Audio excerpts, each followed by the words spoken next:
Masih bersama kami di 60 menit Special Report, membuka mata, mengungkap fenomena. Saudara, maraknya judi online berkedok aplikasi game menyeret selebritas dan selebgram tanah air yang diduga mempromosikan judi online. Tak hanya dilarang, judi online pun berpotensi menyebabkan kecanduan, mempengaruhi kesehatan mental, dan memicu kriminalitas. Berikut penelusuran jurnalis Kompas TV, Brian Japli.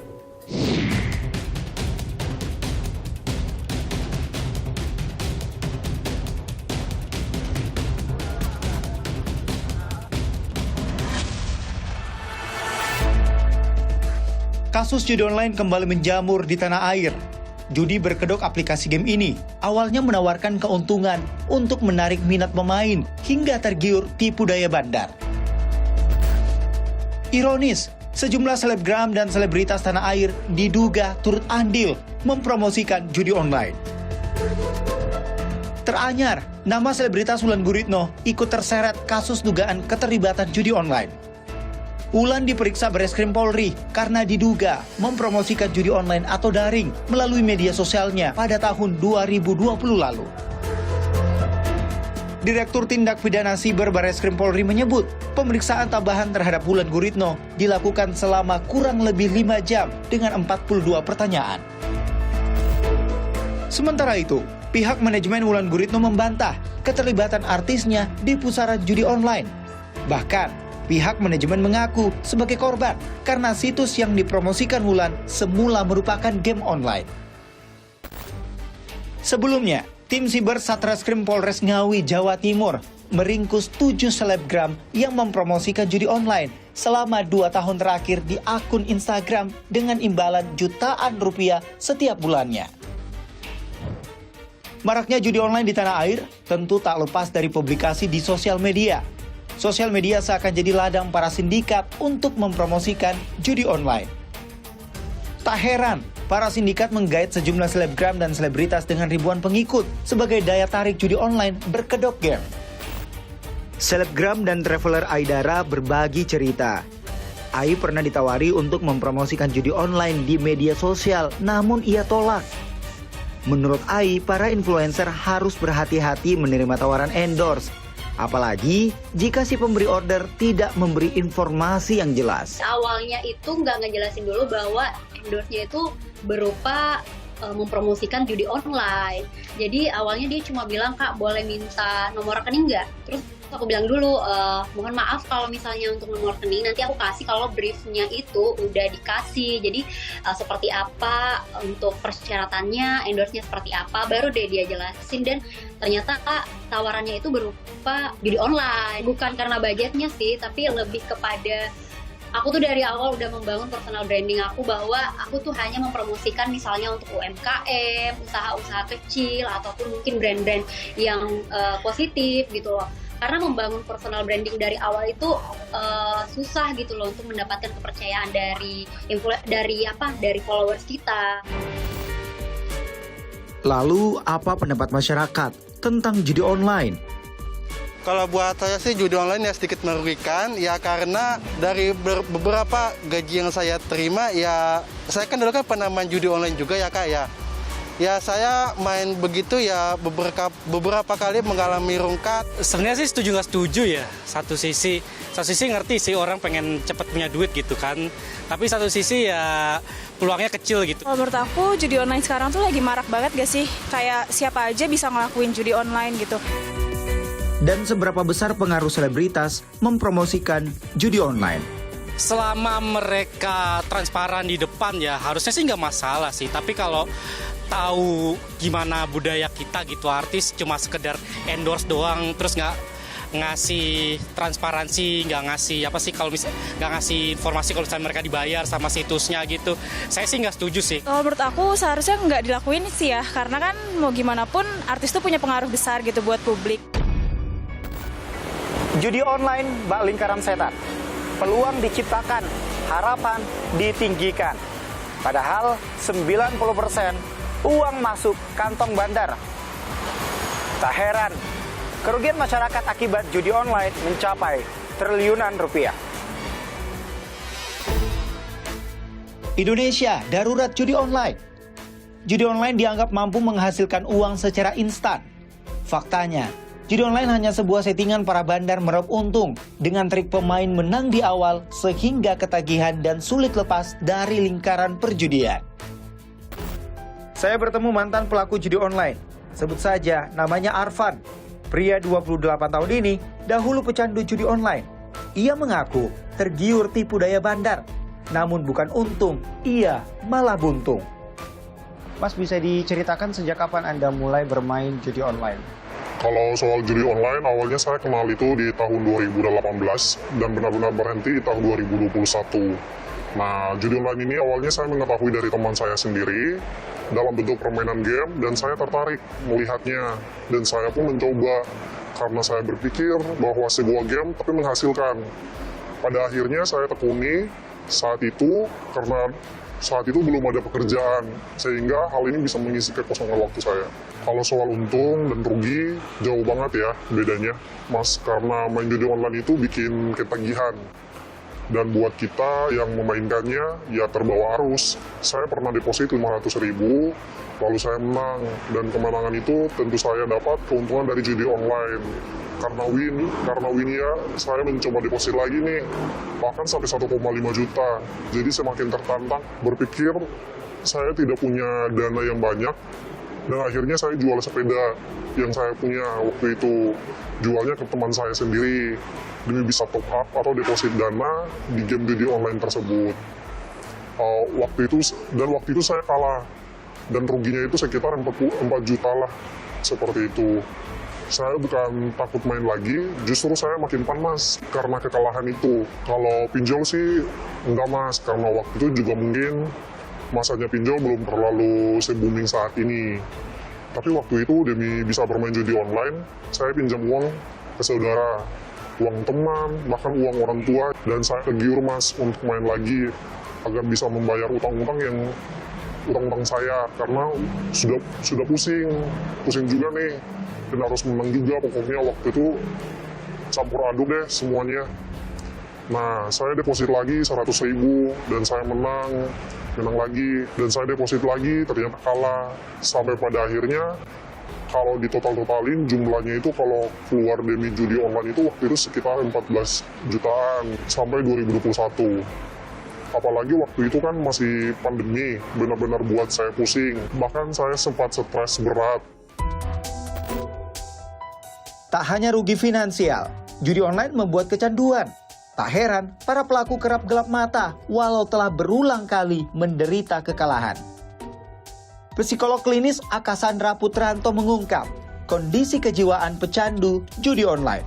Tentu ada dampaknya, karena kekalahan itu kemudian memberikan tekanan baru, ya, bahwa mungkin pada saat melakukan game permainan judi di awal itu lebih kepada meminjam, lalu kemudian menggunakan uang orang lain, dan ternyata uang orang lain itu yang dijanjikan, apalagi kalau pakai laba, riba, dan lain sebagainya gitu ya. Nah, sehingga akhirnya itu membengkak. Nah, tentu saja akan menimbulkan tekanan baru ketika para pelaku judi online ini tidak bisa membayar kembali hutang-hutangnya. Jadi di satu sisi ada perilaku berjudinya, di sisi lain adalah perilaku berhutang atau meminjam uang atau menggunakan uang orang lain. Nah, persoalannya kemudian perilaku ini bergeser kembali kepada situasi yang menyertai tadi, ada tertekan, takut, lalu kemudian ada kewajiban harus membayar kembali hutang, lalu kemudian muncul perilaku baru, misalnya mencuri, atau bisa juga dengan diiringi oleh stres, depresi, cemas, ketakutan, dan bahkan sampai frustrasi yang tidak jarang juga berakhir kepada pikiran suicidal atau bunuh diri. Saudara, pemblokiran situs hingga rekening para sindikat judi online oleh pemerintah dinilai belum optimal. Benarkah demikian? 60 menit special report segera kembali. Semakin pesatnya teknologi, akhirnya si bandar judi online itu berevolusi nih, menggunakan berbagai macam teknik, cara agar mereka bisa terhindar dari teknik pemblokiran.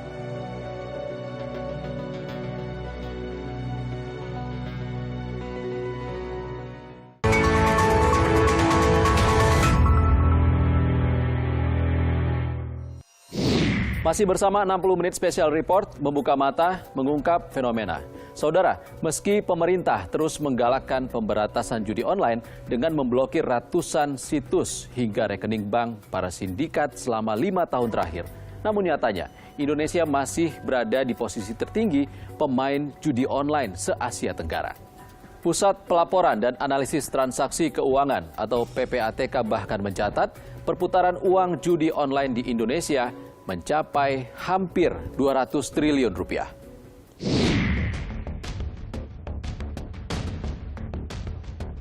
Aplikasi judi online semakin meluas dan mudah diakses.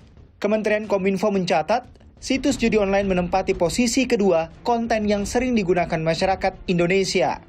Berbagai kalangan masyarakat pun bisa tergiur, kecanduan hingga mengalami kebangkrutan. Survei Asosiasi Penyelenggara Jasa Internet Indonesia atau APJI pada periode 10 hingga 27 Januari 2023 menunjukkan 34,26% dari 8.510 responden menyatakan tahu keberadaan situs judi online dan 5,61% diantaranya mengaku pernah mengakses situs judi online. Saya pun mencari tahu seperti apa cara kerja game judi online. Ternyata cukup tekan klik memulai, sistem game judi online secara otomatis mengatur permainan, apakah untung atau buntung. Lagi-lagi, pemain terhipnotis bandar dan terlena dengan proses kerja game judi online hingga kecanduan. Konsultan keuangan dan pakar kartu kredit Roy Sakti menyebut 90% pemain judi online akan kalah dan bandarlah pemenangnya. Nah, jadi kalau berdasarkan algoritma, jadi di judi online itu persentase yang kalah itu 90%, yang menang 10%. Oh iya. Jadi 10%, itu mengharapkan keuntungan dari yang 10% menjadi yang 10%. Tapi 90% orang akan loss dan itu udah didesain. Ya. Udah mutlak ya. Ya, karena begini, kalau kalah terus ya pasti nggak laku dong. Habit manusia ketika menang, apa yang terjadi? Mau main lagi. Ketagihan, ya. Yes. Ketagihan, ya. Menang ketagihan, kalah penasaran. Hasil survei Drone Emprit, Sistem Monitor dan Analisis Media Sosial pada 2023 menunjukkan Indonesia berada di posisi pertama pemain judi online mencapai 201.122. Saking banyaknya pelaku judi online di Indonesia, Pusat Pelaporan dan Analisis Transaksi Keuangan atau PPATK pun mencatat, sejak tahun 2017, jumlah perputaran uang dalam judi online mencapai 190 triliun rupiah. Meningkat pesat di tahun 2022. Lalu, apa langkah dan upaya pemerintah memberantas judi online di tanah air? Samuel Abrijani, Direktur Jenderal Aplikasi Informatika, Kementerian Komunikasi dan Informatika Indonesia mengungkap, ruang digital menjadi tantangan berat memberantas judi online. Pak, apa kendala atau tantangan dari Kominfo untuk memberantas judi online di Indonesia? Kalau kendala sih tidak ada, tantangan yes. Apa tantangannya? Ya tadi, ruang digital itu tidak ada batasnya. Kita harus pahami dulu internet itu apa. Internet adalah sebuah ruangan yang tanpa batas. Ya kan? Kalau yang pelakunya Indonesia pasti kita bisa tangkap. Aparat penegak hukum pasti bisa tangkap. Ini masalahnya adanya di luar negeri. Pemblokiran itu adalah menyatakan bahwa itu tidak bisa diakses dari Indonesia. Nah, kalau kita bicara website itu kan jumlahnya miliaran. Ya tadi, karena mereka tahu di blok, mereka buat lagi. Makanya kita punya strategi ya, kalau saya agak buka dikit lah. Jadi bukan hanya ngeblok domain name-nya, tapi kita juga mengeblok IP-nya. Dan sekarang kemarin Pak Menteri sudah mengirim surat ke OJK untuk memblok akun banknya untuk pendaftaran ataupun untuk top up permainan itu. Nah, inilah kita membuat supaya ruang digital kita itu lebih bersih daripada kegiatan-kegiatan judi. Nah, yang perlu dibantu juga oleh masyarakat, kalau masyarakatnya juga bisa menahan diri dan tidak mengkonsumsi konten-konten ini, itu pasti mereka akan juga kehilangan market. Jadi pemerintah akan membatasi dan menutup mereka, tapi masyarakat juga jangan, marilah kita melakukan kegiatan yang produktif di ruang digital. Peluang-peluang yang lain itu masih banyak. Ya kan? Nah, jadi tidak ada perbentukan itu dalam atau orang jadi kaya raya dalam judi. Itu semua itu adalah tipu muslihat. Sementara itu, Ruby Alamsyah, pengamat informasi teknologi dan forensik digital mengungkap, pemberantasan judi online di Indonesia belum optimal. Pak, Anda sebagai pengamat khususnya di bidang cyber, melihat penanganan pemerintah khususnya Kominfo dalam kasus judi online di tanah air seperti apa? Mungkin selama ini mereka mikir teknik pemblokiran itu bisa menjadi solusi final, solusi utama mereka. Tetapi kan itu hanya bisa diterapkan ataupun berhasil bertahun-tahun yang lalu. Nah, tetapi semakin maraknya teknologi, semakin pesatnya teknologi, akhirnya si bandar judi online itu berevolusi nih, menggunakan berbagai macam teknik, cara agar mereka bisa terhindar dari teknik pemblokiran. Nah, tetapi sayangnya di satu sisi pemerintah masih saja hanya menggunakan teknik pemblokiran, sedangkan bandar judi online sudah menggunakan teknik-teknik udah berevolusi banyak gitu ya.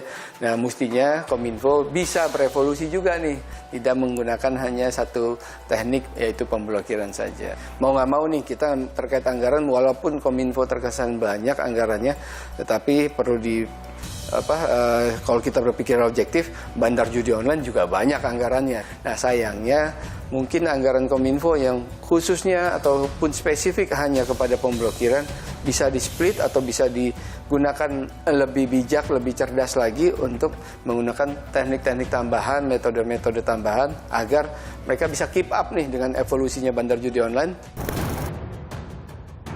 Peribahasa mati satu, tumbuh 1000. Seolah melekat dengan situs judi online. Meski pemerintah terus berupaya memberantas judi online, namun nyatanya Indonesia jadi negara dengan pemain judi online terbesar se-Asia Tenggara. Kemenkominfo mencatat, jumlah konten judi online yang diblokir terus meningkat. Peningkatan drastis terjadi saat masa pandemi 2021 lalu mencapai lebih dari 200.000 konten. Sementara Januari hingga September 2023, Kemenkominfo telah memblokir lebih dari 300.000 konten judi online. Angka ini melampaui total konten judi online yang diblokir pemerintah tahun lalu. Secara keseluruhan, lebih dari 800.000 konten judi online diblokir selama 5 tahun terakhir. Jenis game judi online yang diblokir oleh pemerintah diantaranya Domino QQ, Top Fun Pop Domino, MVP Domino, Pop Poker, dan Let's Domino. Tak hanya Kementerian Kominfo, pihak kepolisian turut menggalakkan pemberantasan judi online. Kepala Biro Penerangan Masyarakat Karopenmas Polri, Ahmad Ramadan mengungkap penanganan judi online hingga ke pelosok negeri. Kalau kita bicara melakukan pencegahan, kita melakukan kegiatan yang namanya patroli siber. Kita memantau, memonitor adanya akun-akun yang memposting tentang perjudian online. Tentu kita bersama Kementerian Kominfo, ya, kita telah melakukan MOU bila ada akun-akun terkait dengan judi online segera di take down. Dan juga kita terus melakukan penindakan terhadap semua yang kaitannya dengan judi online. Judi online ini dilakukan bisa di mana saja. Bisa saja bandarnya dia bermain di luar negeri, tetapi korbannya ada di Indonesia. Tapi hasil patroli siber kita, operator atau dia mengoperasionalkan bisa di Indonesia. Catatan Polri menunjukkan kasus judi online meningkat dari tahun ke tahun. Bahkan, tahun 2022 pengungkapan kasus meningkat 2 kali lipat. Padahal, ancaman hukumannya tak main-main. Sesuai Kitab Undang-Undang Hukum Pidana dan Undang-Undang Informasi Transaksi Elektronik, pelaku praktik judi online terancam pidana maksimal 6 tahun penjara dan denda hingga 1 miliar rupiah. Luasnya ruang digital membuat siapa saja mudah menjangkau tanpa batasan. Tak hanya pemerintah dan kepolisian, masyarakat pun harus turut andil bekerja sama memberantas judi online di tanah air. Meski pemerintah sudah melakukan pengawasan dan juga pemblokiran situs web judi online, namun nyatanya judi online di tanah air semakin menjamur. Langkah tegas pemerintah pun dinanti. Akankah Indonesia terlepas dari jeratan judi online? Kami tutup 60 menit special report edisi hari ini, saudara. Jangan lupa, pemilu akan kita laksanakan 14 Februari 2024 mendatang. Dan tetap ikuti perkembangan di Kompas TV, independen terpercaya. Saya Ihsan Sitorus undur diri. Terima kasih. Sampai jumpa.